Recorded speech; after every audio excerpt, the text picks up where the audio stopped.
بسم اللہ الرحمن الرحیم نحمدہ ونصلی ونسلم علی رسولہ الکریم اما بعد۔ میرے عزیزوں اور بھائیوں، ہمارا یہ عنوان چلا ہوا ہے نکاح شرعی طور پر سنت و شریعت کے مطابق جی اس عبادت کو انجام دینا۔ یہ عبادت ہے، بس ضروری یہی ہے کہ دینی احکام کے ساتھ ہو۔ اللہ کے رسول صلی اللہ علیہ وسلم نے جو تعلیمات دی ہے حدیثوں میں اور آیتوں میں، علماء نے تفصیل کے ساتھ ساری چیزوں کو لکھا ہے، تو ان کی رعایت کے ساتھ ہو تو پھر یہ عبادت ہے، اور اس میں بڑی خیر اللہ نے بڑی برکتیں رکھی ہے۔ شخص کا سوال ہے کہ آپ نے ذکر کیا 2 دن تک تقریباً یہ بات آئی کہ بھئی دین کی رعایت رکھو نکاح میں، اور خوبصورتی کو دیکھنا کیا یہ کوئی منع ہے یا غلط ہے شریعت میں؟ جواب یہ ہے کہ جن حدیثوں میں وہ بات آئی جو میں نے عرض کی تھی، اس کا مفہوم اور مطلب اس طرح ہے کہ ترجیح دین کی بنیاد پر دو۔ یعنی اگر ایک طرف اتنی ہی دیندار بچی ہے اور دوسری طرف بھی اتنی ہی دیندار ہے، لیکن پلس ایک پوائنٹ یہ موجود ہے کہ ساتھ میں وہ خوبصورت بھی ہے اور دوسری اس طرح اتنی خوبصورت نہیں ہے، تو ترجیح خوبصورت کو، یعنی دین کی بنیاد پر دو۔ مگر اگر خوبصورت سے کر رہے ہو تو یہ نہیں کہلائے گا کہ خلاف شریعت ہے، آپ نے غلط کام کیا ہے، نہیں۔ حضرت امام غزالی رحمۃ اللہ علیہ کا مقولہ میں نے کسی کتاب میں پڑھا، جہاں حضرت نے لکھا ہے کہ بہت سے لوگوں کے لیے خوبصورتی ان کے ایمان کی حفاظت کا قلعہ ہے۔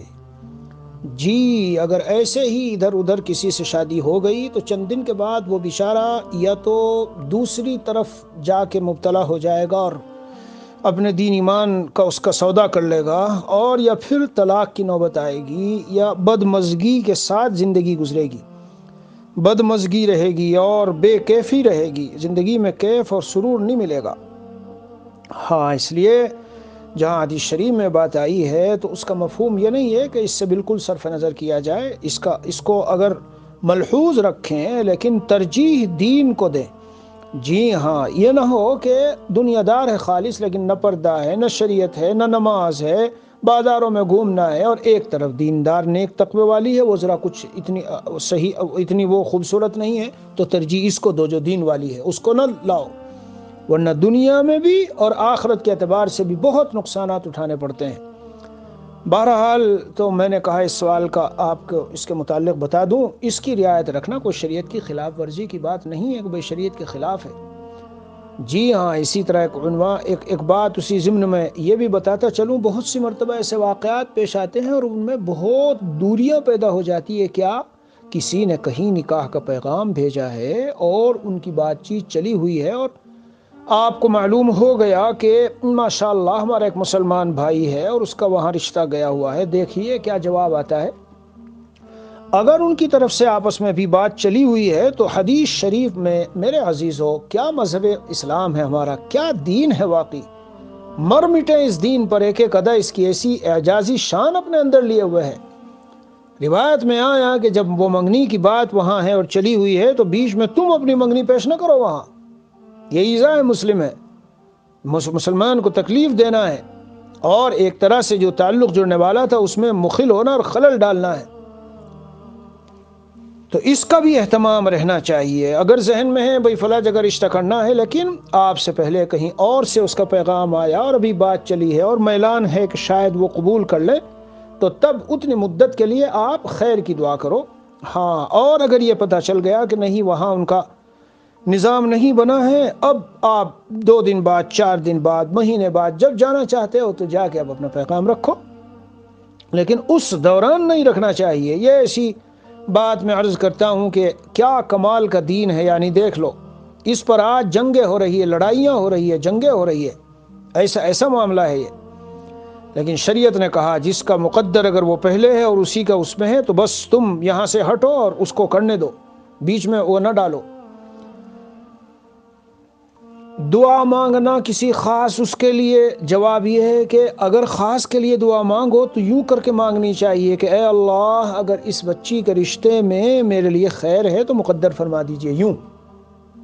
جی ہاں، آگے بڑھتے ہیں ہم ذرا۔ حضرت تھانوی قدس سرہ نے تو فرمایا ہے کہ جو آج کل جو خطبے اور منگنیاں ہو رہی ہیں، اپنے زمانے میں فرمایا کہ قیامت صغریٰ ہے، قیامت صغریٰ۔ اتنے متعلقات اور رسم و رواج اس کے ہوتے ہیں، اور بیاہ شادی میں جو بارات اس کو فرمایا یہ قیامت کبریٰ ہے، اتنے گناہوں کو لیے ہوئے اپنے اندر۔ تو ہم ذرا تھوڑا سا اسی کی طرف چلتے ہیں، شادی اور نکاح کی طرف۔ میرے عزیزو، ایک دو بات تو میں بنیادی بتاتا ہوں، یعنی اس پورے نکاح کے معاملے میں ہمارے اندر ایک بہت بڑی جو خرابی ہے وہ یہ ہے کہ ہم رسم و رواج کی اتباع کرتے ہیں، اور دل کے اندر جو بنیاد اس کی ہوتی ہے وہ یہ ہوتی ہے کہ لوگ کیا کہیں گے اگر میں نے ایسا کیا۔ حضرت شیخ کا واقعہ ہے، شیخ الحدیث مولانا زکریا رحمۃ اللہ علیہ کا واقعہ ہے، جی حضرت مولانا قاسم نانوتوی رحمۃ اللہ علیہ کا واقعہ ہے، سب بزرگوں کے واقعات ہیں۔ جب ان کے ہاں شادیاں، انہوں نے اپنی بیٹی کی شادی کی، بہن کی شادی کی، فلاں کی شادی کی، مختلف واقعات میں ہیں، تو لوگوں نے کہا کہ ناک کٹ جائے گی۔ حضرت شیخ نور اللہ مرقدہ شیخ الحدیث مولانا زکریا رحمۃ اللہ علیہ کے بارے میں لکھا ہے کہ حضرت نے فرمایا، بھائی جو لوگ کہتے پھر رہے ہیں کہ ناک کٹوا دی، ناک کٹوا دی، میری ناک تو میرے چہرے میں لگی ہے، جس کی کٹی ہو وہ دیکھ لے۔ جی ہاں، یعنی دین و شریعت پہ چلنا، اللہ کے بندو، اللہ تعالیٰ کی مرضیات پہ چلنا، خالق و مالک، جانتے ہو خالق و مالک، پیدا کرنے والا اور مالک، ہمارا مالک اور ہمارے تمام امور و تصرفات کا مالک۔ صحیح کہیں سے کوئی بیوی آوے، صحیح جوڑا ملے، پھر نیک اولاد ہو۔ ایک تو یہ ہے کہ دیکھو میں شروع سے بتاؤں آپ کو، بہت سے بیچارے ہیں جن کا نکاح ہی نہیں، بہت سے ہیں جن کا نکاح ہوا لیکن اولاد نہیں، بہت سے ہیں جن کی اولاد ہوئی مگر اولاد نے ناک میں دم کیا۔ تو میں کیا کہنا چاہتا ہوں، جس اللہ عز و جل کی قدرت میں، قبضے میں ہمارے سارے معاملات ہیں، اسے تو خوش نہ رکھو۔ ارے اللہ کے بندے، وہی اللہ عز و جل ہیں جو تمہاری نکاح میں اور شادی میں خوشیاں ڈالیں گے، نتائج خیر ڈالیں گے، اچھے ثمرات ڈالیں گے، اچھے پھل فروٹ ملیں گے، اس سے خاندان جڑیں گے، محبتیں ہوں گی، نیک صالح اولاد ہوگی جو آنکھوں کی ٹھنڈک بنے گی، اور دنیا میں بھی خیر کا ذریعہ بنے گی، نیک نامی کا، اور آخرت میں بھی تمہارے لیے خوشیوں اور درجات کی بلندی کا ذریعہ بنے گی۔ یہ سارا کس کے قبضے میں ہے؟ اللہ تعالیٰ کے قبضے میں ہے، اور کس کے قبضے میں ہے؟ تو دو خاندان جڑنے چل رہے ہیں، دو شخص مرد عورت جڑنے چل رہے ہیں، اور اللہ عز و جل کی ناراضگی پہ اس کی بنیاد رکھتے ہیں، کیا آگے نتائج نکلیں گے اس کے؟ وہ ہوگا جو آج ہو رہا ہے۔ جی ہاں، وہ ہوگا جو آج ہو رہا ہے۔ تو میں پہلی بات یہ عرض کرنا چاہتا ہوں کہ اس کی بنیاد رسم و رواج، اور رسم و رواج کی جو خلاصہ اور نچوڑ اور لب لباب ہے، حکیم الامت تھانوی رحمۃ اللہ علیہ نے فرمایا ہے کہ اس کا نچوڑ لب لباب صرف اتنا ہی ہے، لوگ کیا کہیں گے۔ اور پھر حضرت نے جو بات فرمائی، رونگٹے کھڑے ہو جائیں گے آپ کے اس کو سن کو، اس بات کو۔ حضرت فرماتے ہیں کہ لوگ اسے معمولی بات سمجھتے ہیں، یہ اتنی سنگین بات ہے کہ ہمارے حضرت نبی اکرم صلی اللہ علیہ وسلم کے چچا ابو طالب کو ایمان لانے سے اسی بات نے روکا۔ غور سے سمجھنا میرے بھائیو، غور سے سمجھنا۔ ہماری زندگیوں میں بہت ساری چیزوں میں یہ بات آتی ہے، لوگ کیا کہیں گے، اگر میں یوں کروں تو مسجد والے یوں کہیں گے، محلے والے یہ کہیں گے، رشتہ دار یہ کہیں گے، گاؤں والے یہ کہیں گے، برادری والے یہ کہیں گے، یہ برادری والے کہیں گے۔ یہی بات تھی چچا ابو طالب نے کے ساتھ جو پیش آئی، یہ آدمی کو کتنے ہی خیر کے کاموں سے روک دیتی ہے۔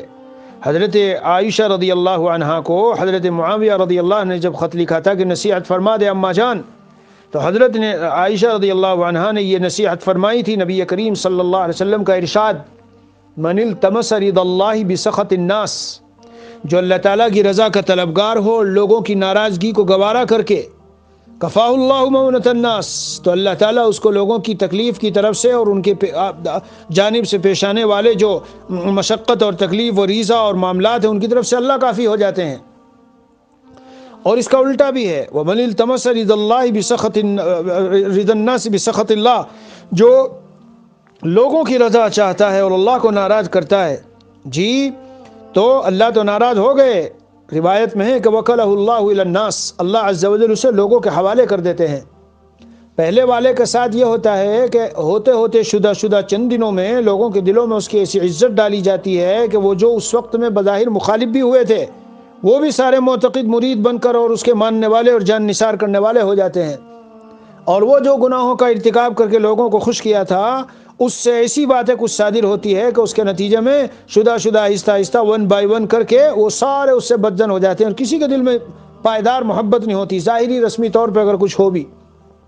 اس لیے میرے عزیزو، سب سے بڑی حکمت اور سمجھداری اور سب سے بڑی عقل مندی اور دانش مندی یہ ہے کہ اللہ عز و جل جس کے قبضے میں ہمارے دل اور بننے والی بیوی اور اس کا دل اور آنے والی اولاد اور اولاد کی زندگی اور ان کے دل اور ان کے قلب و قالب جس کے قبضے میں ہے، پیارو اس کو راضی کرو۔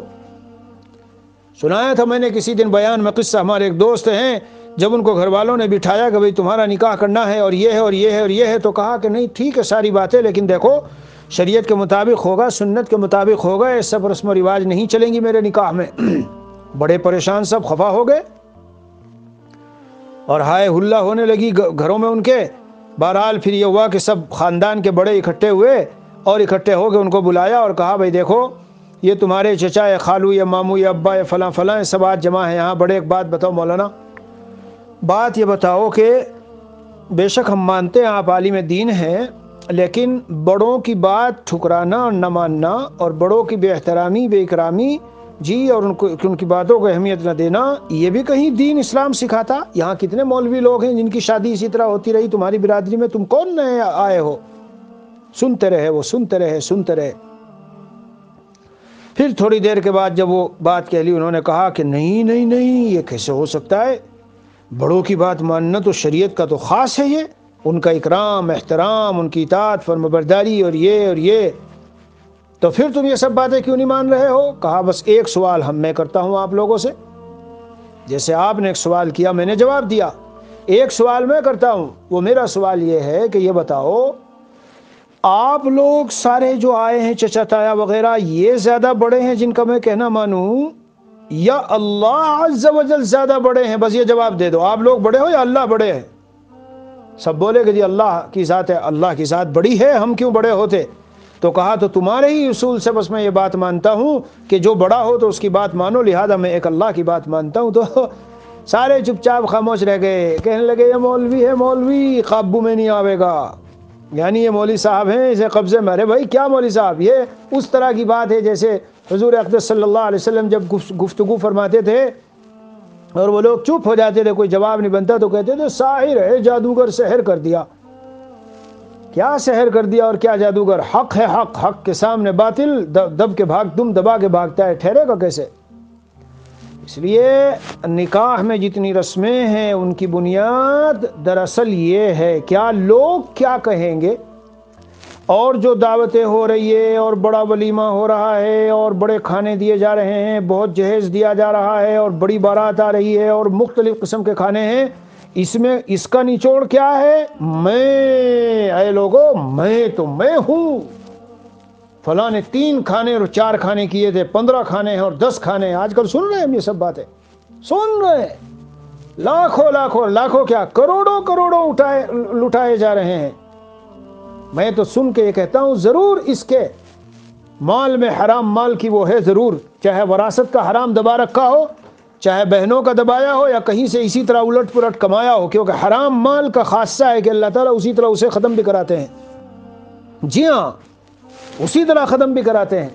ورنہ میرے عزیزو، اگر ہم مسلمان ہیں تو میں آپ لوگوں سے پوچھتا ہوں، بتاؤ کہ شریعت اسلامیہ نے عقد نکاح کے لیے، یعنی لڑکا لڑکی کے لیے، لڑکی لڑکے کے لیے جائز اور زندگی گزارے، یہ بتلا دیجئے کہ سوائے عقد نکاح کے جو کلمات ہیں ایجاب و قبول کے، ان کے علاوہ کون سا خرچہ ہے جو شادی میں کرنا پڑتا ہے؟ بتا دیجئے۔ حضرت تھانوی قدس سرہ فرماتے ہیں، ان کے الفاظ میں آپ کو سناتا ہوں، سنو، ان کے الفاظ میں سناتا ہوں۔ فرمایا بیاہ شادی تو سب سے آسان عمل ہے، اس کے متعلق شریعت میں کتنی راحت کی تعلیم ہے، برخلاف ان رسوم کے جو ہم نے ایجاد کر رکھی ہیں کہ ان میں کتنی مشکلات ہیں۔ دیکھیے نکاح کتنا مختصر ہے کہ کوئی چیز ایسی مختصر نہیں ہے، سب چیزوں میں پیسہ لگتا ہے مگر اس میں ایک پیسہ بھی صرف نہیں ہوتا۔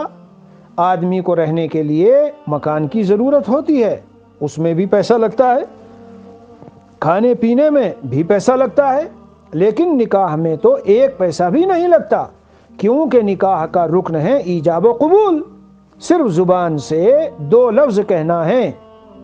کیا لگا اس میں؟ آگے حضرت فرماتے ہیں اگر یہ کہو کہ نکاح میں لگتا کیوں نہیں، چھوارے تقسیم ہوتے ہیں اور مہر میں تو پیسہ لگتا ہی ہے، اس کا جواب یہ ہے کہ چھوارے تقسیم کرنا واجب نہیں، رہا مہر سو اکثر ادھار ہوتا ہے۔ اصل چیز جس سے مفر نہیں، یعنی کوئی جائے فرار نہیں، یعنی جس کو کرنا نکاح کے لیے ضروری ہے، وہ عقد ہے، اور عقد نکاح میں ایک پیسے کا بھی خرچ نہیں۔ رہا ولیمہ سو وہ بھی سنت ہے، واجب اور فرض نہیں، پھر وہ نکاح کے بعد کا قصہ ہے، غور سے سنیے، پھر وہ نکاح کے بعد کا قصہ ہے، اور ولیمہ بھی پہلے زمانے میں سنت تھا اور آج کل ہم نے اس کو واجب سمجھ رکھا ہے۔ اس وقت جو اکثر رسمی ولیمے ہو رہے ہیں وہ محض تفاخر کے لیے ہے، فخر و مباحات، یعنی اپنا نام اور اپنی شان اور اپنی آن، اور میں فلاں برادری کا فلاں کراچی دلی اور بمبئی کا فلاں رہنے والا تاجر، اس کا ولیمہ ہوا ہے جس میں اتنے ہیلی کاپٹروں میں مہمان آئے اور اتنی گاڑیوں میں مہمان آئے اور اتنے 25 قسم کے کھانے ہوئے اور اتنی بڑی بڑی لائٹیں جلی، اور ہال ہی صرف اس کا 20 لاکھ کا تھا جو ہال بک ہوا تھا۔ جناب ایسا کوئی ہال یہاں ملتا ہی نہیں ہے، اور فلاں نے تو 15 لاکھ والے میں کیا تھا 10 میں، اس نے تو کمال کر دیے، ہر طرف 2-4 دن تک اسی کے چرچے ہو رہے ہیں۔ یہ میں نے اپنی طرف سے تشریح کی ہے، فرمایا اس وقت تو جو اکثر ولیمے ہو رہے ہیں وہ محض تفاخر کے لیے ہے، اس میں روپیہ پیسہ بالکل برباد ہی ہو جاتا ہے۔ غور کیا جائے تو ہمارا زیادہ تر روپیہ تفاخر ہی میں برباد ہوتا ہے۔ میرے عزیزوں دیکھو، سنو غور سے، طعام المتبارئین، جو مقابلہ فخر کرنے والوں کا کھانا ہو، ایک دوسرے پر فخر و مباحات کرنے کا کھانا، اس کا کھانا بھی منع ہے، کھانا بھی منع ہے۔ اور بتاؤں آپ کو، اور یہ ہے کہ دباؤ میں جو کھانا ہو، جیسے لڑکی والے کے یہاں لوگ جاتے ہیں بارات لے کر، اور اس بیچارے کو چاہے اپنا گھر بیچ کے کھانا کرنا پڑے، اور کسی بنیے کے یہاں مکان سود پہ رکھ کے کرنا پڑے اور سودی قرضہ لینا پڑے، اسے ہر حال میں کرنا ہے، یہ بالکل جائز نہیں ہے۔ اے وہ لوگوں، دینداروں، جو صرف اپنی رسم و رواج پوری کرنے کے لیے اور رشتہ داری کو نبھانے کے لیے جاتے ہو، سن لو کہ اس کھانے کا کھانا جائز نہیں۔ اور بتا دوں، سب کچھ جو بتاؤں گا مستند دلائل کے ساتھ مدلل، جتنا یہ سب جہیز وغیرہ دیے جا رہے ہیں آج کل خاص مروجہ انداز سے، جہیز فی نفس ہی اگر ابا اپنی بیٹی کو کچھ دینا چاہتا ہے دے دو، کون منع کرتا ہے دینے سے؟ پوری زندگی پڑی ہے بھائی۔ حضرت تھانوی قدس سرہ نے فرمایا ہے، چند باتیں بتاتا ہوں، ان کی رعایت کر کے دے دو جہیز۔ ایک جگہ تو یہ بھی لکھا ہے، تمہیں زیادہ دینا ہے جتنا دینا ہو دے دو، جتنا دینا ہو دے دو، یہ ہدیہ ہے جی، اور گفٹ ہے اور محبت کے طور پر ہے، آپ اپنی بیٹی کو دے رہے ہیں، جتنا دینا ہو دو، مگر کہنے کا خیال رکھنا، ان چند باتوں کا خیال رکھنا، ان چند باتوں کا خیال رکھیے۔ نمبر 1، اپنی حیثیت کے مطابق ہو، زیادہ نہ ہو۔ قرضے لے لے کے اور بینکوں سے سود لے لے کے اور ادھر ادھر ادھار کے بوجھ میں دب کے، یہ جائز نہیں ہے آپ کے لیے، اپنی حیثیت کے مطابق ہو، نمبر 1۔ نمبر 2، ضرورت کا لحاظ کر کے دیجئے۔ ایک تو وہ چیزیں ہیں جن سے نام بہت ہوگا، اور ایک وہ چیز ہے جو اس کے کام آئے گی۔ جی ہاں، میں نے تو اپنی بچی کے نام فلاں ایک مکان کر دیا، اپنی بچی کا نام فلاں ایک پلاٹ کر دیا ہے، تاکہ جب یہ آگے زندگی گزارے تو اس میں جا کے گھر بنا لے۔ ایک مثال دے رہا ہوں، یہ کام کی چیز ہے۔ کپڑے، ان کو اتنے کپڑے لکھا ہے کتابوں میں، بعد میں اتنے کپڑے کبھی کبھی دے دیے جاتے ہیں کہ برس ہا برس تک بھی نہیں پہن سکتی ان کو، اور پھر وہ کپڑے بھی جب دیے جاتے ہیں تو اس کو دکھانا، اس کو دکھانا، محلے میں گھروں میں باقاعدہ اطلاع بھجوائی جاتی ہے کہ وہ سارا جہیز کا سامان نکلا ہوا ہے، عورتیں آ رہی ہے جا رہی ہے دیکھ رہی ہے، آ رہی ہے جا رہی ہے دیکھ رہی ہے، یہ تو یہاں ہوگا، پھر جب وہاں گیا اس کے یہاں، وہاں بھی اسی طرح ہوتا ہے۔ یعنی اتنے گناہ اس میں جمع ہیں کہ اگر کسی اللہ والے سے پوچھو گے تو حدیثوں کی روشنی میں گناہ در گناہوں کا ایک چٹا آپ کو بتا دے گا۔ مثلاً یہ گناہ کہ اپنی حیثیت سے زیادہ دینا، دباؤ میں آ کر نہیں دوں گا تو پھر یہ ہوگا اور وہ ہوگا اور وہ ہوگا اور بدنامی ہوگی، یہ ناجائز ہے، ناجائز ہے۔ ایسے سامان دینا جن میں شہرت مقصود ہو، یعنی ریاکاری منع ہے۔ شادیوں میں جو عورتیں کپڑے پہن کے جاتی ہے، کیا ہوتا ہے اس میں؟ اس مہینے میں جو پہنا تھا اگلے میں دوسرا چاہیے، اور اس ہفتے میں اس شادی میں جو پہنا اگلی شادی میں دوسرا چاہیے۔ جی، اور دلہن کو جو کپڑا پہنایا کہ اب صبح یہ پہنایا تھا، شام کو یہ ہونا چاہیے، اور پھر وہ کافروں کی، غیر مسلموں کی، مشرکوں کی، یہود و نصارہ کی رواج کا وہ خاص قسم کا سفید کپڑا، کیا ضرورت ہے اس کی؟ کیا ضرورت پڑی ہے؟ صرف اسراف، فضول خرچی، ریاکاری۔ حدیث شریف میں آیا کہ جو ریاکاری کے لیے، اپنی عزت و بڑائی اور شہرت کے لیے، من لبس لباس شہرت، جو شہرت کا لباس دنیا میں پہنے، البسہ اللہ لباس مذلت یوم القیامہ، او کما قال رسول اللہ صلی اللہ علیہ وسلم، ذلت کا لباس پہنایا جائے گا قیامت کے دن۔ لہذا ہے عورتوں، خاص طور سے رسوم کی بہت زیادہ بنیادیں عورتیں ہیں، اس کی بہت زیادہ بنیاد، انہی کی وجہ سے بہت زیادہ رسم و رواج ہوتے ہیں۔ بات صرف اس پہ چل رہی ہے کہ اگر جہیز دینا ہے، اس پر بات نکلی، اگر دینا ہے تو دو۔ میں بتا رہا ہوں حضرت تھانوی کی کتاب سے، اختصار کے ساتھ دو، جتنی آپ کی گنجائش ہے، قرضے لے لے کے اور سودی بینکوں کے اور مکانوں کو گروی رکھ رکھ کر کے مت دو۔ نمبر دو، جو ان کی ضرورت کی چیزیں ہوں وہ دو۔ یہ نہ دیکھو کہ نام جن چیزوں سے ہوتا ہے وہ دی جا رہی ہے، اکثر شادیوں میں یہی ہے۔ نمبر تین، اعلان کیوں کر رہے ہو بھائی؟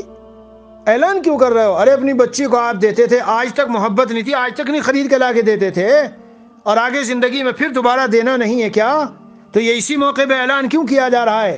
معلوم ہوا ہدیہ جو ہدیہ کی غرض سے ہو، محبت سے، وہ نہیں ہے، دل کے دباؤ اور مجبوری میں دیا جا رہا ہے، اور مجبوری میں لا يحل طیب مال امرئ مسلم الا لا يحل مال امرئ مسلم الا بطیب خاطرہ، او کما قال رسول اللہ صلی اللہ علیہ وسلم، کسی کا مال حلال نہیں ہوتا بغیر طیب خاطر کے، اگر دل کی خوشی سے نہ ہو تو حلال نہیں۔ جی ہاں، اسی لیے جو عورتوں سے مہر معاف کرائے جاتے ہیں، عورتوں سے جو مہر معاف کرائے جاتے ہیں، یہ ہوتے نہیں معاف۔ کیوں؟ کتابوں میں لکھا، اس لیے کہ ایک رواج پڑا ہوا ہے، وہ بیچاری دباؤ میں رہتی ہے کہ اگر میں معاف نہ کروں تو میرے ساتھ یہ دو بھی سے غلط سلط سلوک ہو جائے گا۔ جیسے میراث کا مسئلہ یہی ہے، بہنوں سے جب معاف کرا دیں تو تھوڑا ہی معافی ہوئی، وہ زبان سے کہہ رہی ہے، بیوی بھی کہہ رہی نہیں نہیں میں نے معاف کیا، نہیں میں نے معاف کیا، وہ بھی بہن بھی کہتی ہے، اس کا کوئی اعتبار نہیں ہوتا۔ اسی طرح جو سامان اس کا آیا، اس کی گاڑی آئی، اسکوٹر آیا، فلاں آیا، یہ آیا، اور میکے والے، یہ سسرال والے جو ہے دبا کے بھاگے پھر رہے ہیں لیے ہوئے، اور اسے استعمال کر رہے ہیں، اور جناب شوہر صاحب بھی ٹھیک ہے۔ بہرحال ابھی ذرا میں اختصار سے بتا دوں کہ اعلان نہیں ہونا چاہیے، اخلاص کے ساتھ، اور اللہ کی رضا کے لیے، اور اپنی بیٹی کی اچھی زندگی گزرے اور اس کی ضرورتوں کی تکمیل ہو، اس غرض سے نکاح سے پہلے جی 10-20 دن پہلے مکان کی ایسی ضرورت کی چیزیں تھی، فریج فریزر، یہ وہ فلاں فلاں، لے جا کے اس کے مکان میں رکھوا دیا، اور یا تو پھر جب نکاح ہو گیا تو 10-20 دن کے بعد جب یہ سب بکھیڑا سب ختم ہو گیا، اور یہ ہائے ہلا جو نکاح کی تھی یہ سب ختم ہو گئی، تو لے جا کر کے ان کے گھر میں یہ لو بھائی، یہ لو، داماد کو دیا، اس کو دیا، اس کو دیا کہ یہ لو یہ لو، یہ چیزیں رکھو۔ اعلان کی کیا ضرورت ہے؟ یہ طریقہ ہے، دے دو تو گنجائش کے مطابق دیجئے، اختصار کے ساتھ۔ نمبر 2، ضرورت کا لحاظ کر کے دیجئے۔ نمبر 3، اعلان کر کے نہ دیجئے۔ نمبر 4، دباؤ کی وجہ سے نہ دو، معاشرے کا دباؤ، برادری کا دباؤ، گھر والوں کا دباؤ، کہیں سے بھی ہو دینا ہی پڑے گا۔ اس میں نہ ہدیہ ہوتا ہے، نہ صلہ رحمی ہوتی، اس میں تو ناموری، شہرت، پابندی رسم، ریاکاری، جی بلا ضرورت قرض، اسراف، فضول خرچی، ساری چیزیں، کتنے سارے گناہ، اور بے پردگی جو ہوتی ہے وہ الگ۔ ایسی عورتیں بے پردہ نکلے پھرتی ہیں، اور ایک سے ایک لباس پہن کر، صرف اس لیے میری طرف دوسری عورتوں کی نکاح پڑے۔ اللہ کے لیے جو لباس پہنے گی، تو اگر اچھا صاف ستھرا عمدہ لباس ہے اور 10-15 نکاحوں میں اس کو پہن کے جا رہی ہے، تو کیا ہے؟ کیا گناہ ہے؟ حرام ہے؟ مکروہ تحریمی ہے؟ مکروہ تنزیہی ہے؟ کون سی اس میں ناپسندیدگی ہے؟ مگر وہ نفس جو اندر میں بیٹھا ہوا ہے، جو ہمیں دنیا آخرت میں ذلیل کرنا چاہتا ہے، وہ نفس نہیں چاہتا کہ اللہ کی مرضی کے مطابق کوئی کام ہو۔ اسی طرح میرے عزیزو، یہ جو بارات کا معاملہ ہے، میں انشاءاللہ جیسے بتایا، یہ چوتھی قسط ہے، اور انشاءاللہ باذن اللہ ایک قسط یا 2 قسطوں میں اور اس کو میں پورا کروں گا۔ حضرات صحابہ کرام رضوان اللہ علیہم اجمعین کے زمانے میں تو میرے بھائیوں نکاح اس طرح ہوتا تھا۔ کئی واقعات ہیں، حضرت جابر رضی اللہ عنہ کا واقعہ ہے، حضرت عبد الرحمن ابن عوف کا واقعہ ہے، حضور صلی اللہ علیہ وسلم کی نگاہ پڑی کپڑے پر کہ کیسا رنگ ہے، کہ اللہ کے رسول وہ پیلا سا رنگ لگا ہوا تھا کہ میں نے شادی کر لی، کہ اچھا شادی کر لی ہے، ہاں اس کا رنگ ہے یہ، بس کچھ نہیں. یعنی حضور علیہ السلام تک کو دعوت نہیں دی گئی، اتنا بھی اس میں اس دور میں اتنا بھی اس کا وہ نہیں ہوا کرتا تھا اہتمام. اعلان تو ہو، کچھ لوگوں کی موجودگی میں نکاح ہو، گواہ بھی ہو، اعلان بھی ہو، یہ چیزیں الگ ہیں. مگر جو باتیں میں عرض کر رہا ہوں، بہت سے لوگ جی بظاہر شریک ہونا چاہتے ہیں. یہ بھی ایک سوال ہے، بہت سے لوگ پوچھ چکے، اور چلو بتا دوں اور بتا کر کے آج کی یہ قسط ختم کرتا ہوں. حضرت ہم تو دیندار ہیں اور بالکل تقویٰ ہے، لیکن رشتہ داروں میں کیا کریں، جانا پڑتا ہے. آج کل حالات ایسے ہیں حضرت، کام نہیں چلتا، ورنہ تو بائیکاٹ کر دیں گے ہمارا وہ، اور یہ ہو جائے گا اور وہ ہو جائے گا. میں اس کی ایک صورت آپ کو بتاتا ہوں کہ انشاءاللہ کام بھی چلے گا اور آپ کی عزت بھی باقی رہے گی اور سب کچھ باقی رہے گا. جو لوگ اس طرح کے غلط گناہوں سے لبریز اور بھرے ہوئے نکاحوں میں شریک ہونا نہیں چاہتے، ان کے لیے بہترین، شاندار اور آسان تدبیر یہ ہے. کیا کریں وہ؟ نکاح سے پہلے اور نکاح کے بعد جائیں اور ملے.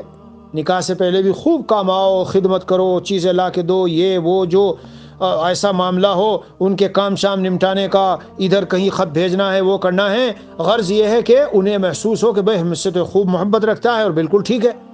اور جب وہ ساری ہائے ہلا اور دھوم دھام کا سارا نظام چلے تو بالکل ایسے غائب ہو جاؤ کہ پتہ بھی نہ چلے.